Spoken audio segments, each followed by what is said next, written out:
What is up, legends? Martin Legend and Theodore, he was excited about this. He's been hounding me the whole day to show him how this is done. Back with the explanation of how yesterday's card trick is done. If you're brand new to my channel, hit the subscribe button. It really helps my channel a lot. And hit the like button. It also helps me a lot. Comment section if you have anything you want me to know, just drop it there. And at the top of the screen, you guys already know videos that earn money for charity. Click on that playlist, watch it through, make some money for charity. Without further ado, let's get into the explanation of yesterday's card trick. Okay, so Theodore, are you ready?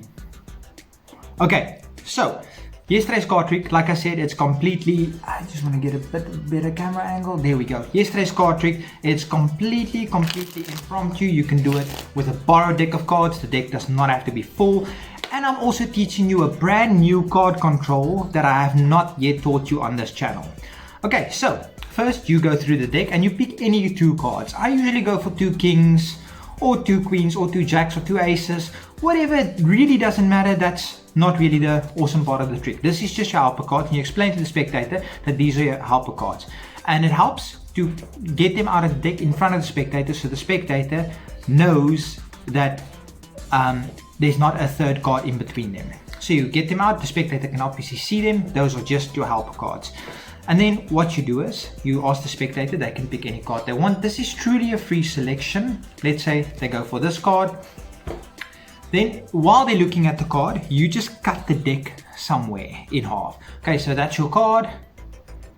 That's your card. For this purpose, it's the 6 of spades. Then what you do is you place the card on top of this pile, but sort of like outjogged, not very outjogged, and you put the rest on top of it and you square it up by pressing on an angle.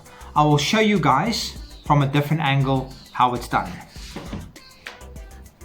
Okay, so that's your card, and what you do is you just nonchalantly just place it on top of this half of the deck, place the other half up, square it up by pushing this card slightly on a downward angle. The spectator would not notice this, it looks completely normal. Then you just cut the deck again, and their card is at the top. I'll show you one more time.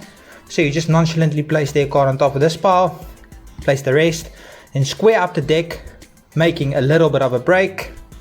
Cut the deck, complete the cut, and you control their card to the very top. But now we're not completely done. We want their card at the bottom, so you can do a riffle shuffle, keeping their card at the top. This is just for some misdirection. So their card is still at the very top. This is just for some misdirection. Then you do an overhand shuffle where you peel the one card off, only the one, and then shuffle the rest of the cards on. And you can do another overhand shuffle where you keep this card at the bottom, just peel out some other cards and shuffle them into the front. So the spectator will never know that their card is right at the bottom of the deck. You tell the spectator what you're going to do is you're going to get your 2 helper cards to help them find your card. You place the 1 king at the top and you place the other king at the bottom right by their card. But then what you need to do is you need to slightly out jog the bottom king. Just a little bit, just that much. But they won't see it because you'll be covering it like this. So the 1 king is at the top, the other king is at the bottom, right on top of their card. Then you get a grip on the king and their card. So you get a grip like this on their card and the king and the top king. And then with one swift motion, I can't really show this in slow motion, you just throw out the rest of the cards, and because you gripped it, these 3 cards will remain.